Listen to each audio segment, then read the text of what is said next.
What's up, gamers? Welcome to another episode of the Solana Circuit. This is episode number 26. If you are inside the Discord and you cannot hear us, feel free to go to the X stream. I sent it in the chat. Discord pushed a bad update or something. Not really sure what's going on there, but you can hear us loud and clear on x.com. Shout out to Nikita Bohr. David, how you doing today, brother? I'm good, but I'm also really curious as to how they're going to hear your instructions if they're in Discord and can't hear what you're saying. Seems a little counterintuitive, but you know. Got to get a little sign action going. Write it on a Exactly. piece of paper like a caveman. Exactly. Yeah, Exactly. I'm just We'll gonna we'll have, get like, a whiteboards and screen just like, with the hey. script. Go Yeah. to X. Go to X. There we go. Well, with us we have Steve Kleinbrook here, or that's your screen name. Yeah. From Triton, and I'm really excited to talk to you because you Likewise. guys are working on this RPC 2.0 thing that we've been talking about for a couple weeks now. So really cool to get you here on the stream. Thanks for coming, man. Really appreciate you being here. Yeah, no worries. Glad to be here and be a part of this broader thing that's the Raiku community. Hell yeah, man. Well, why don't we kick it off with intros? Steve, what is Triton One? Who are you? What do you do at Triton? And what's your favorite color? Hot damn. Let's start with the last one because that's the easiest one. My favorite color is green. Ooh, And good choice. Triton's favorite color is purple, which together makes Solana, the Solana gradient. Triton One is Solana's RPC provider of choice. So whatever company or protocol or project needs interactions with the Solana blockchain, we provide that as a service. So teams don't have to break their heads over maintaining the infrastructure needed to read the Solana blockchain or write the Solana blockchain. We've been doing that since before mainnet beta for Solana. So the three founders are three of the original validators for Solana that helped Solana Labs, now called Anza Labs, do their dry runs with the pre-launch, basically. And then as soon as mainnet beta launched, the whole ecosystem found out that you can't run the RPC infrastructure on top of the validators.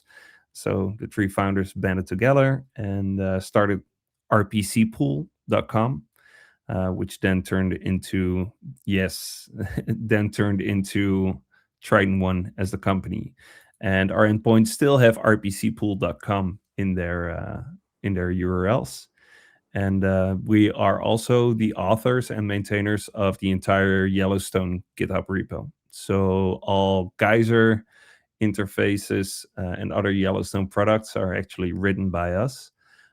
So yeah, we do a lot of carrying of the RPC side for Solana. I started at Triton One in 2023, I think. Yeah, 2023. Before that, I was in the Solana ecosystem since early 2021. I started out as this measly community manager for a DeFi protocol, then became the community manager or manager of Telegram channels for Solana Foundation. And then that grew into me being onboarded onto Triton One as the business developer. And yeah, I became the chief vibes officer for multiple month-long hacker houses and for Triton One as well. So my role is to help customers scale their business, make sure they are spending their money on the right products that make their products go vroom. So that's me. And I don't think I missed any of the questions, but if I did, please remind me. I don't think so. I didn't realize that Triton was originally RPC pools. Yes, And sir. like I just like because I think you and I probably met each other in like Austin Vert's like original like Telegram chat like way back in the day, like right around when everything first started popping. Yeah. And I think yeah. we've known each other since 2022, probably somewhere along those lines. Just I shit think posting earlier on than X. that, man. I think earlier than that. Well, because you and I both been around since basically mainnet beta day one. Well, me not necessarily mainnet day one, but close to it. Yeah, I Oh, first started dabbling in crypto in April 2021. yeah. And we got your profile pulled up here on stream. Obviously, we love to see the monkey DAO, the monkeys. Yes, sir. Yeah. We like to joke, it's Super Team, Monkey DAO, um, which is the SMB NFT collection OGs.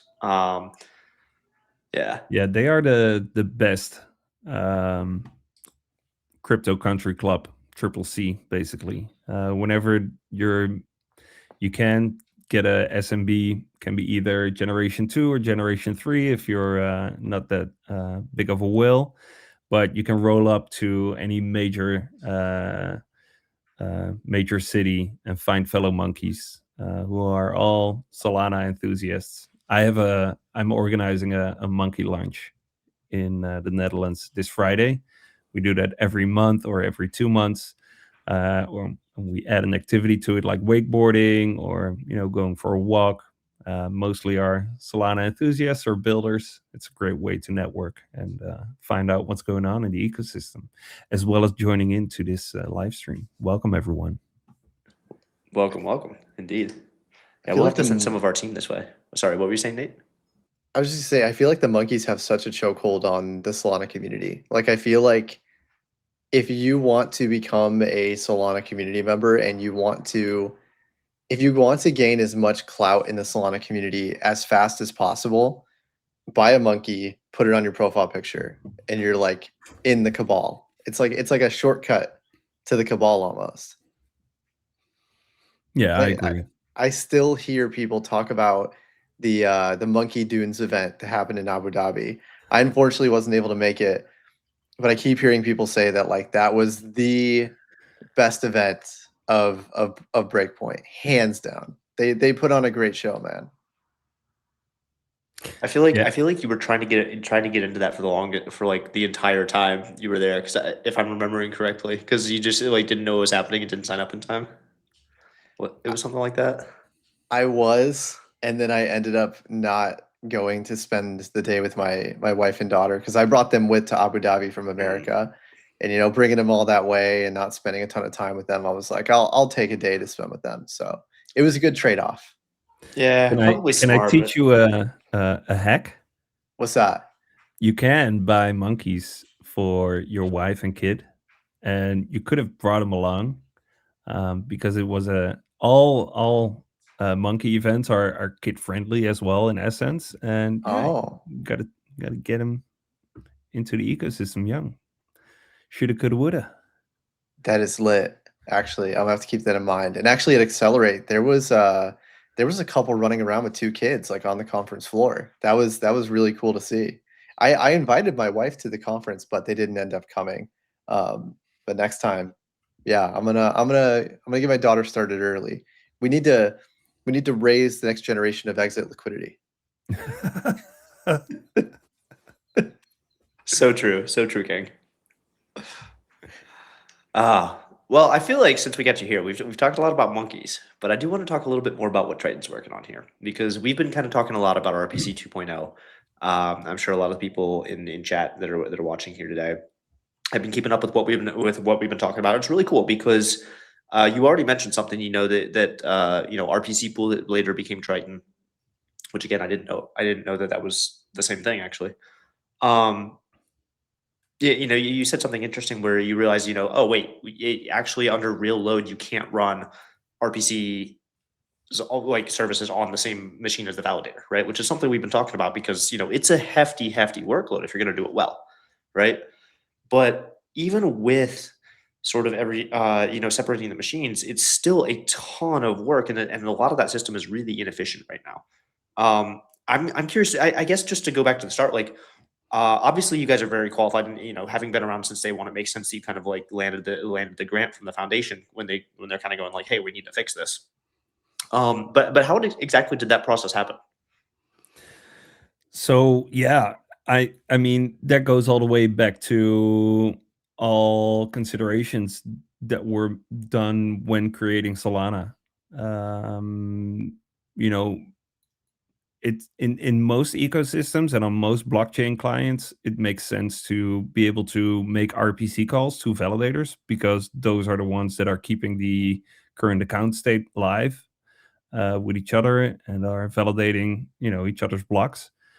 So it makes sense. Solana is so performant that it's machines are not able to keep up with the amount of data that is generated by the block producer. If I'm going too fast or need to provide more context for the people in the audience, please just interrupt me.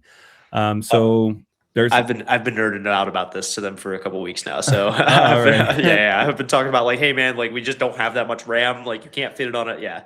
Yeah. So yeah, it's all these kind of problems. So they should be pretty warmed up. But chat, let us know if Yeah, we're going I'm too going fast. too and fast. So yeah, you've got a block producer who's running the Agave client, and then these are AMD EPYC 4th or 5th generation 32 core machines with at least 768 gigabytes of RAM. So they are doing a ton of work. That's like $12 million worth of RAM, right? At current prices, I think. Slightly more, I think. Yeah, add a couple of zeros. They're big machines, Huge machines. Huge Everybody machines. says we have the best They're the machines, the biggest fastest. machines. China, they don't have the best machines. But yeah, so they are processing transactions like crazy, and then bothering that machine with questions like, oh, show me all of the open token accounts for this public key. And this person is also a shitcoin trader that has 12 million open accounts. Like, that takes a while to gather, and meanwhile you're also verifying all the blocks that are being sent to you. So it's a huge workload. So as soon as Solana Labs found that out, they gave us Triton One the responsibility to run RPC for the entire ecosystem, which was 6 machines at that time. Well, you can go on any dashboard and see how many Solana nodes are running right now. I think it's probably more than 6, 7, 8,000 probably, which are not all validators. Most are just reading. So from there, the accounts database, it just grew and grew and grew and grew because there's so much activity going on Solana. And the returns of the calls are also increasing, because if you're asking, all right, send me all transactions that ever happened for this account, the longer that account has been active, the more interactions it's had. So that data set is growing and growing and growing. So you'll need indexing for this. And we at Triton One, we've been through several iterations of indexing, the entire ledger, but also program accounts, because program accounts are also a major problem on Solana. If you say, oh, give me all program accounts for Radium, which has a ton of markets, you're getting millions and millions and millions of accounts. So yeah, in order to serve that data efficiently, you need indexing. Otherwise, you're sifting through a database of, I don't know, 6-7 billion transactions. It's half a petabyte, the entire ledger. So yeah, think about a transaction being a few bytes, and then finding a few bytes in a half a petabyte data set. It's crazy. So you got to do a lot of indexing. Literal needle in a haystack. Yeah, well, needle in a haystack in a mountain of haystacks. It's yeah. So you need indexing. So we came at a point, and I think the first person I heard it say was someone from the Jump Crypto team who was working on the Firedancer client. He was just tearing down how bad the Solana software was. He was ripping into it, which in a good way. And he said it makes no sense to have the same software perform two completely different tasks over an inefficient network in an inefficient way. I think that was the biggest starting point for thinking about RPC 2.0. Then last year, at Accelerate US, Roger Wattenhofer introduced the Alpenglow upgrade for Solana, which you guys have been nerding over. But basically, it means that Solana is going to be a lot more efficient by optimizing the way we reach consensus on the transactions that are being ingested by Solana. That combined with DoubleZero obviously is going to create a very powerful and performant network, which will, make able internet capital markets, basically. But part of that means that we're ripping out the RPC stack from the Agave client, and then Solana Labs tasked Triton One to lead the charge in recreating software or multiple products that together create the read layer for Solana. And then other RPC providers like QuickNode and Alchemy, they're all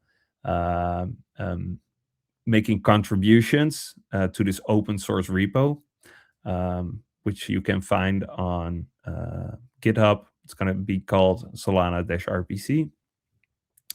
And yeah, together we're gonna write and maintain this read layer.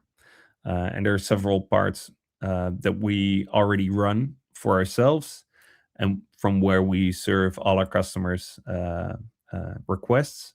So yeah, we're no longer using RPC nodes to serve most of the requests. It's really all backend stuff and custom software that we're about to open source for other providers to use as well, but also for customers to use themselves. And I can dive into that a little bit more later on.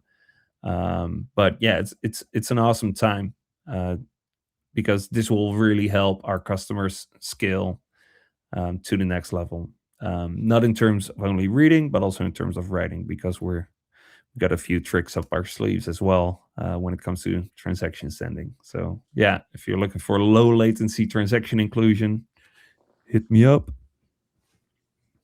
Yeah, huge time for you guys too. I mean, it was recently announced that you guys are partnering directly with the Solana Foundation on RPC 2.0. Like, congrats to you guys. That's awesome and huge. Yeah, thanks. Yeah, we work really close together with the Anza Labs. Work really close together with the Solana Foundation and other, big ecosystem players like DoubleZero, like Jido. Really shout out to those teams. Those are really the GOAT. Yeah, we like to. We have this philosophy that a rising tide floats all ships. And yeah, we really made a big bet on Solana, and yeah, we work together with everyone if we believe that that's gonna make Solana better. I completely agree with you. I used to work in the Bitcoin DeFi scene on a obscure Bitcoin L2 called Stacks, and it was so funny to me that there were all these different protocols competing with each other, like attacking each other on the timeline. And it's like, guys, DeFi is already a small sector. Like, Bitcoin DeFi is a smaller sector of that smaller sector. Like, we should use our efforts to work together because we're all fighting towards the same purpose, right? Like decentralized, permissionless, unstoppable finance. That's what we should all be working on. So the idea that you shouldn't work with competitors and you should put them down in any way or not work with them for whatever reason, it just doesn't make sense to me in crypto. So I'm glad you guys have that philosophy, especially working on something as big as RPC 2.0. Yeah, I think that's the only way to position yourself and be successful. 100%. So what was the catalyst to actually like partnering with the Solana Foundation on RPC 2.0? How did the collaboration come together? Were you guys already working on it and the Solana Foundation approached you guys and said, "Hey, let's work together on this"? Or how did that actually come together? So everything happening on Solana RPC side is always and has always been an open conversation. We are one of the largest infrastructure providers on Solana, so we have to engage with them in order to make recommendations or ask questions about the client that we run. It's their software, so and we support it across a lot of nodes. So yeah, we need to work together. So it's always been a collaboration, and these conversations happen over time. We have this event we host every year called DoubleZero, where Solana people from Anza Labs, Solana Labs, or Solana Foundation, all RPC operators, but also DeFi teams, everyone who has some stake in Solana come together, and we talk about these problems, and we talk about potential solutions. And yeah, I think Firedancer has been in the making for a very long time. Um, they hated the RPC stack for Solana since the start. So this has been a conversation for the last 2-3 years. So yeah, it doesn't happen in day one. But yeah, at some point a RFP, request for a proposal, comes out. We participated in that and eventually got the grant. Nice, yeah. You mentioned Firedancer. I feel like we're not hearing as much about Firedancer lately. Even though there's some exciting stuff going on there. Like it's about to be like fully deployed on mainnet and I mean like technically I think you can already. Like Frankendancer has already been like available for what since like February on mainnet or something like that. Like in a reasonable form. I think there's been like incremental changes, but there wasn't really an advantage to running it to like February. Um, why do you think that is? Actually, I'm just curious as to your take. I have some hypotheses, but I think it's always the next big thing, right? There's always these narratives going.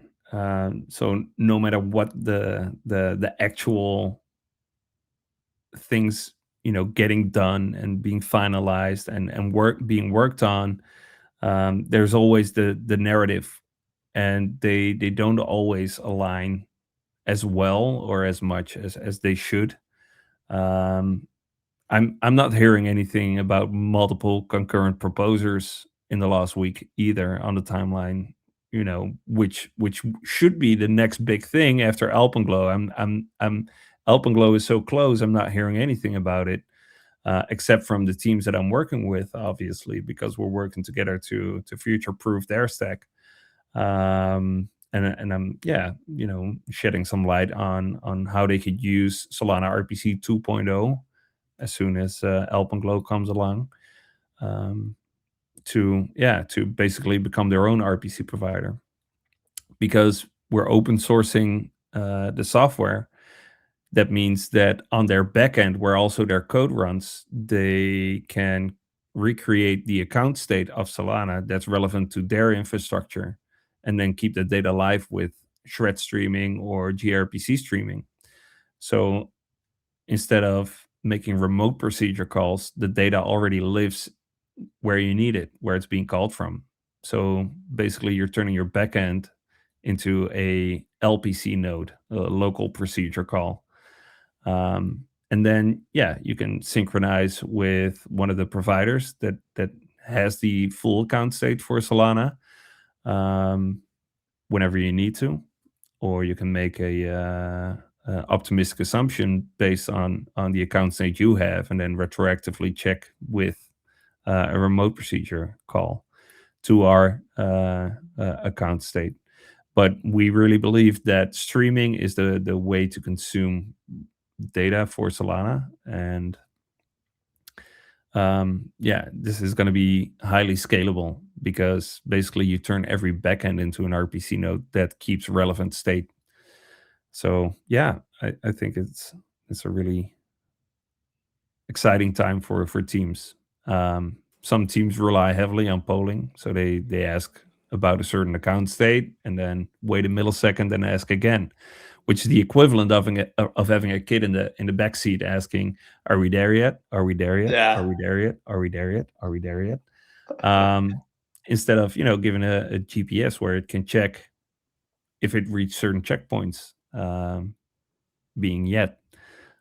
So yeah, it's a lot more cost efficient and a lot more sleek and a lot lighter. So yeah, I think it's really exciting what the future holds for Solana, and it's closer than you think.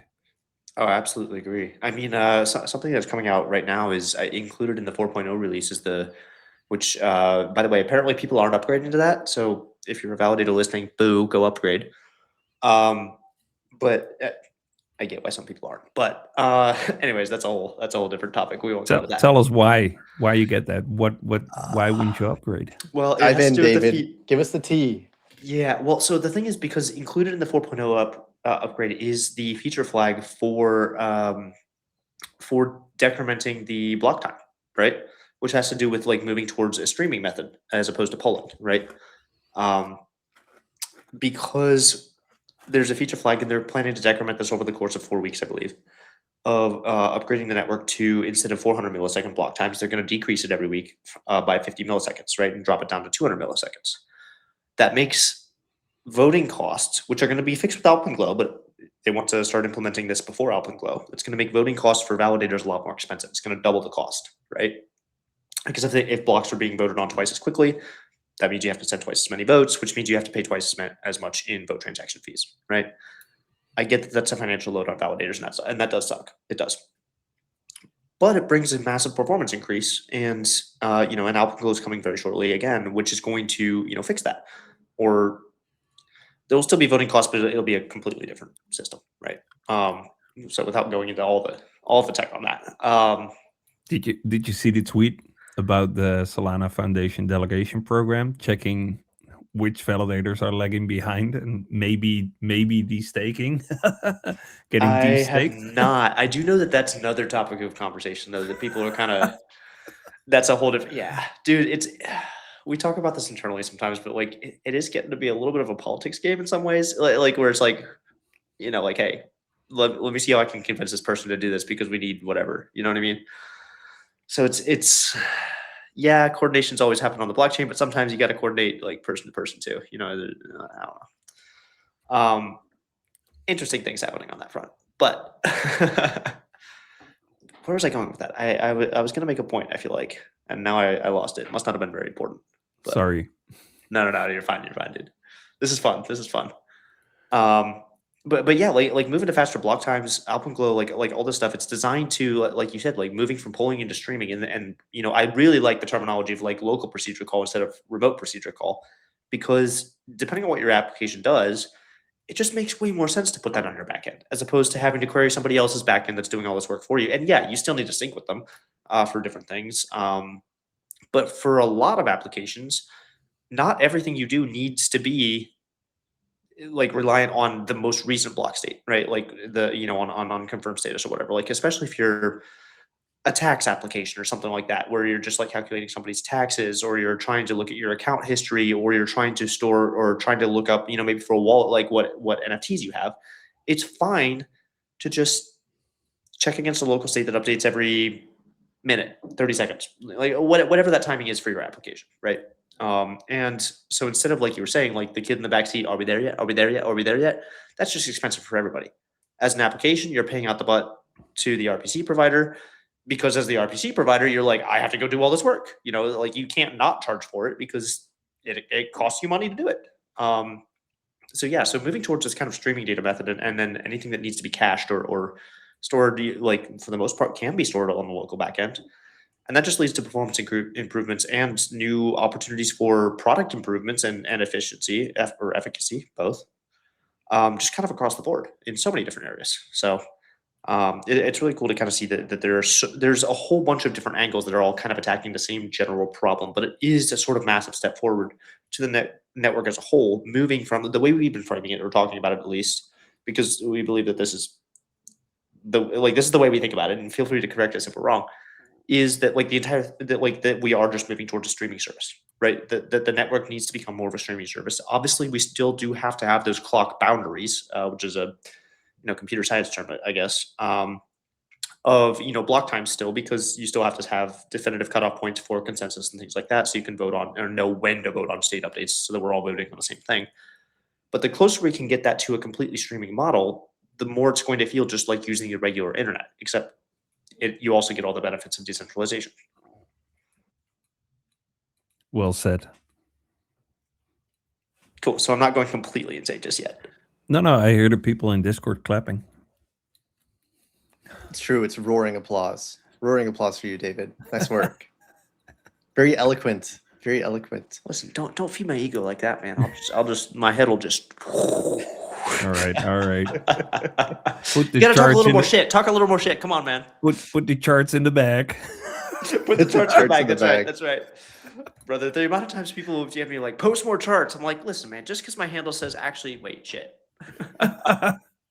Yeah, buddy. Like you kind of walked into that one for yourself. I have not seen you draw a chart, at least on Twitter, in God knows how long. You're gonna have to change your handle. Oh no, that handle's mine. I'm never giving that up, dude.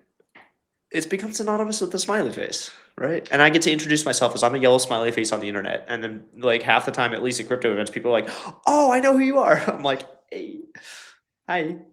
That's actually like when you were first when the Raiku team first mentioned they were hiring you and they said, "Oh, we're hiring David Holt." I was like, "Why do I feel like I've heard that name before?" And then they showed me your Twitter profile picture. I was like, "Oh, yeah, the yellow smiley guy face on Twitter." So you're worldwide famous. We already know that. But back to glazing our guest instead of David. Steve, Much better. I feel much more comfortable with that. Trust me. Steve, I'm curious with RPC 2.0, what real world performance gains have you guys seen so far? Like, is this making a huge difference for your clients? Is RPC 2.0 like fully rolled out to everyone right now, or is it still kind of in a testing phase? So it's fully rolled out and in production. We have some customers that are still consuming data the old way. But yeah, as soon as Alpenglow goes live, that's not gonna work anymore. So yeah, we're working together with those customers to haul them over. But yeah, the customers that are moving towards this new infrastructure, they are really happy with reduced times on RPC calls, streaming being a lot faster. So yeah, alongside of that, we also introduced a pay-as-you-go model. Before we had fixed cost for subscriptions, which were not working for most new developers, but also for the very large teams was not working. For us mostly because we had a fixed $500 fee for access for a shared infrastructure. Some teams used a lot more than what $500 could cover. And if you're a indie dev and you're starting to build on Solana and you only do a few RPC calls per month, then you're not going to pay that amount of money for highly performant infrastructure. That's like buying a Bugatti Veyron to go to the grocery store. That makes no sense. So we introduced a pay-as-you-go model to go with this new infrastructure that scales really well. And we can dynamically add and remove infrastructure in order to dynamically scale a lot better. So yeah, right now you can make a one-time deposit of $125, and then you have a year to spend that in that credit. So you don't have to have a subscription for super highly performant infrastructure, the same infrastructure that many of the bigger DeFi teams on Solana use, and it has turnkey access to all the same products with all the same latency, with all the same performance. So if you're, backtesting a trading strategy, you got access to it whenever you want. If you're trading in real time and need ultra low latency, geyser streaming, or even D-shreds, so transactions before replay on the RPC node, it has access to that. This is something we haven't talked about. Would you mind explaining transactions before replay a little bit? Yeah, for sure. So the way Solana consensus works is there's a block producer, which is being sent all these transactions from the entire ecosystem, like write this transaction, write that transaction, and gathers all those. Then it makes an assessment of those transactions, like, oh, is this a viable one? Or is this, going to cause a double spend? And then there's a priority fee, and then there's a compute budget limit. So the validator is always trying to pack a block or transactions in a block so as efficiently, economically efficiently as possible. Then it sends out, as it's doing that, it's sending out like micro blocks to all the other validators.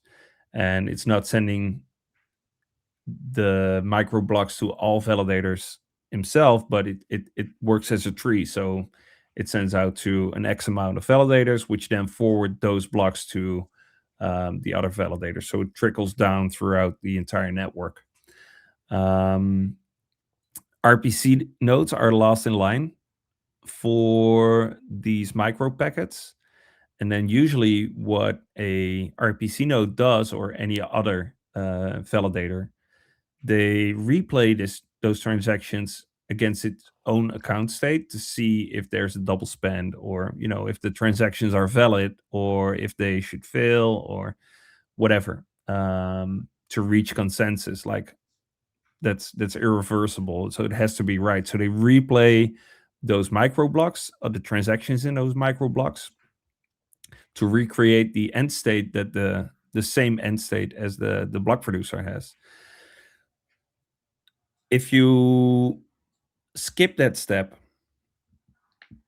and forward those transactions to a trader, so before replay, the trader can make an assessment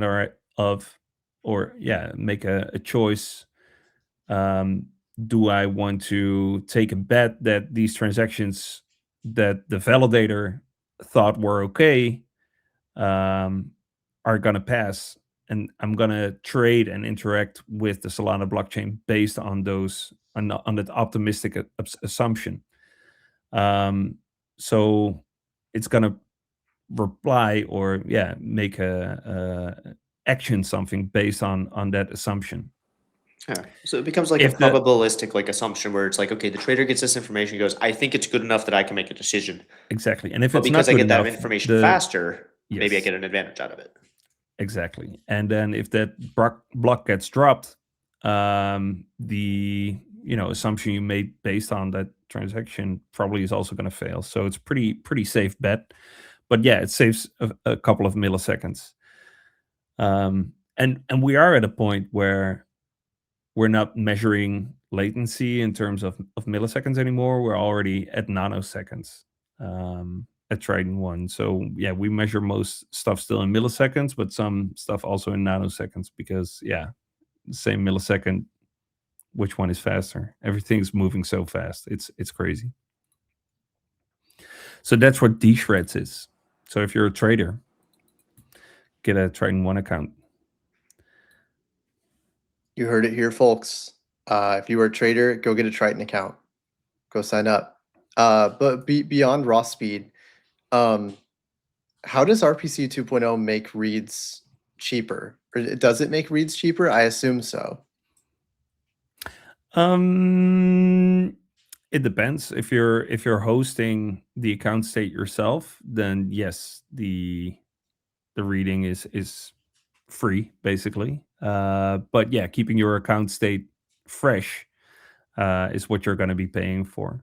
So with us, you pay 8 cents per gigabyte for any streaming service, whether it's a highly persistent stream, D-Shreds, gRPC, WebSockets, oracles, WebSockets from Titan Exchange, whatever you stream, 8 cents per gigabyte. So if you are keeping up to date with all of Solana and, subscribe to all accounts, or basically we call it the fire hose, because most servers do not have the drinking speed to ingest it all. Because most servers would light on fire if they were getting all that much. Yes, if you do that Yeah. on a Yeah. yeah, and RPC calls are $10 per million queries, and then there's some exceptions that are more expensive, which is So secondary infrastructure like the Metaplex DAS API, which is an index of all NFTs. And basically all digital assets. So it's a secondary infrastructure on top of the infrastructure. So you mentioned earlier the hardware requirements for RPC nodes, and it gets up to like above 700 gigabytes of RAM, which billions and billions of dollars, like probably bigger than the GDP of America itself, or 768 gigabytes of RAM. Does RPC 2.0 do anything for the hardware requirements for RPC nodes? Does it decrease them, increase them? What does it do there?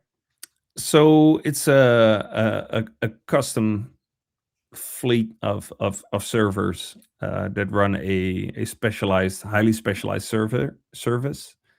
So there's not a single node in this stack. It's a group of machines working together to serve that data.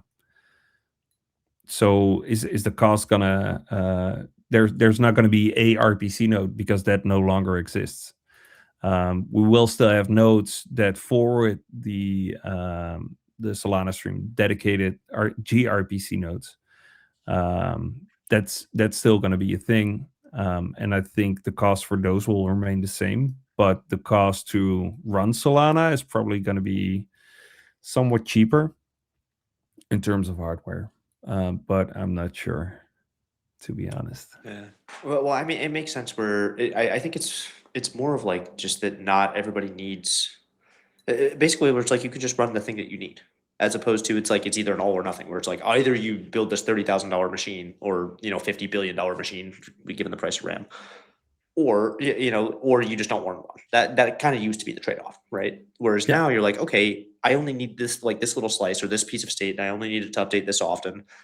And so, yeah, you can run it on a, theoretically a Raspberry Pi if you wanted to, if you wanted a small enough, if for some reason you wanted to just run a couple of, check a really small slice of stuff, you know what I mean? I think Raspberry Pi is pretty optimistic. Oh, sure. Yeah. Listen, you haven't seen the amount of things I can plug into my custom boards here, brother. All right. I think that's that's a different stream. Yeah. I'm exaggerating a bit, of course. Got to be a paid subscriber for that stream, brother. That's right. I'm gonna start competing with Triton off my little board I've got running in my closet. I'm kidding.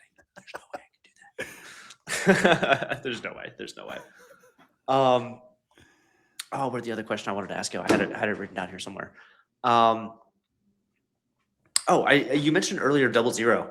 How can you talk about how DoubleZero plays a big part in now the RPC infrastructure side of things? Because I think that's something a lot of people, even DoubleZero is not. I mean, I know they're talking about it a little bit more, but maybe isn't getting the attention it probably deserves. What with everything else going on right now. Yeah. So DoubleZero, for those who are not familiar, they are building a lightweight copy of the World Wide Web, basically, the public internet. So they're using optic fiber that is in place, so undersea internet cables that are not being used because there's no real use for them yet. So they rent this fiber out pretty cheap. So they connect data centers where Solana infrastructure is hosted with each other, so that our market data, which is basically all Solana data, is not competing with grandma's Facebook post or cat pics or Netflix or whatever the internet is used for these days. So it's like having an empty highway for all transactions, where the public internet sometimes, depending on what time it is in each time zone, is rush hour. So yeah, traffic is a lot slower. Then there's the occasional underground sea cable cuts to mess with certain countries. There are certain countries that cut other countries undersea cables, which Yeah, is we could talk about that, but yeah. But yeah, DoubleZero basically connects all Solana machines to each other, like a local area network, except the local means Earth. what happens when we get to Mars if we believe in Elon's dream, and then we have to run Solana in synchronized state there? That's gonna be an interesting problem. It's gonna be Yeah. a long cable from Earth to Mars. Just a giant cable, and we have to fight over which country has to host the cable. So it's an interesting thought because if you would have a validator there, or half of the validators would be there, you would not be able to have 150 milliseconds finality anymore, because the amount of time it would take for that information to reach the other planet basically varies between 3 and 20 minutes, I think the distance is. I don't know. So we'll just I say 3 should- and 20 minutes. That sounds right. That sounds right. Because it's the No, speed of it's, light, no, literally. it's Yeah. is it no, not that much. I Is mean, it- probably. is it I mean, from here to the moon, it's like 8 seconds. I think. 8 seconds. Yeah, right. So 3 to 20 seconds. I think that's yeah. Well, no, because like Mars is like way further away than the moon. So if it takes that long, I can't remember if it's 8 seconds to the sun or to. It might be depends 3 to 20 seconds sounds about right. Either way. if they are aligned. I mean, Yeah. they can also be very far apart. Yeah.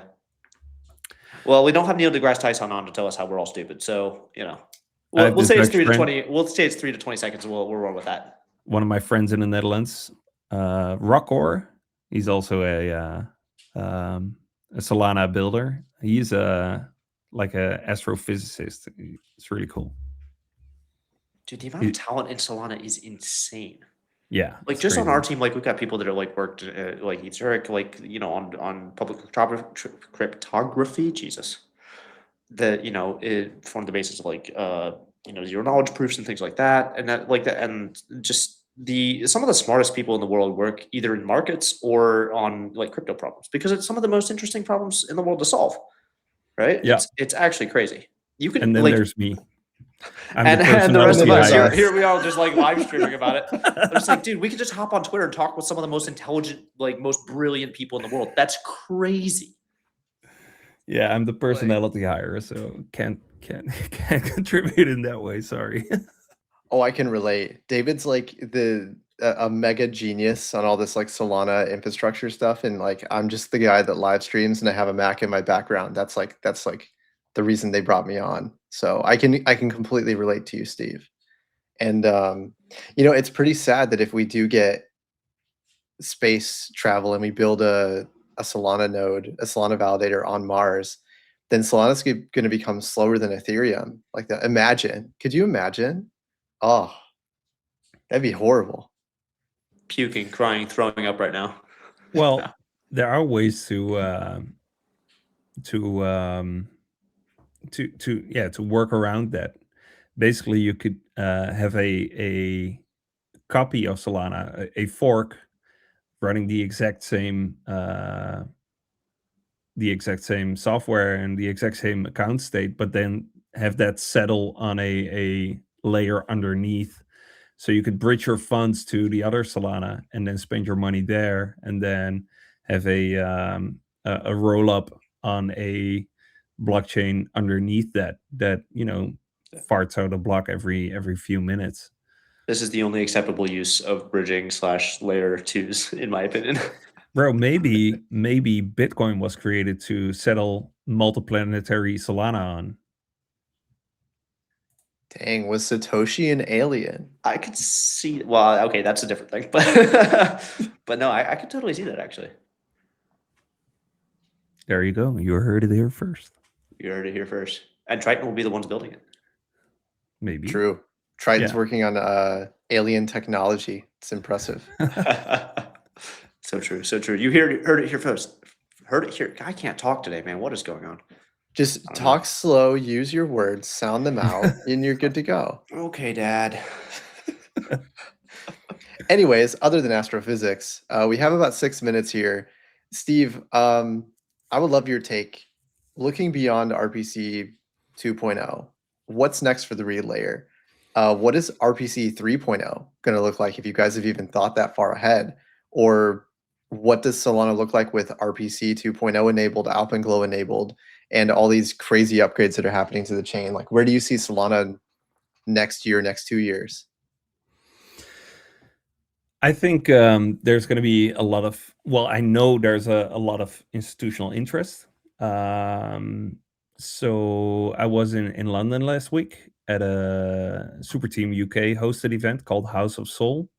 And Europe's largest asset manager just came on stage to announce that they are working with Spyco to bring their assets on chain and have 24-hour money markets, which is crazy.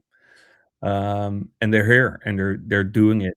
And I think payments is a really big one. International settlements is a really big one. I think the work that Altitude is doing from the Squads team, it's crazy. Basically, they built a banking operating system for companies where they can do payrolling from and settle money instantly globally.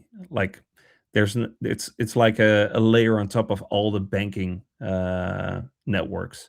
So you've got Swift, you've got a bunch of other ones, and they work with all these different banking systems. So yeah, you can basically pay out immediately from Europe to America to other countries. And they built this whole operating system around that, which is huge. If you are a multinational like Coca-Cola,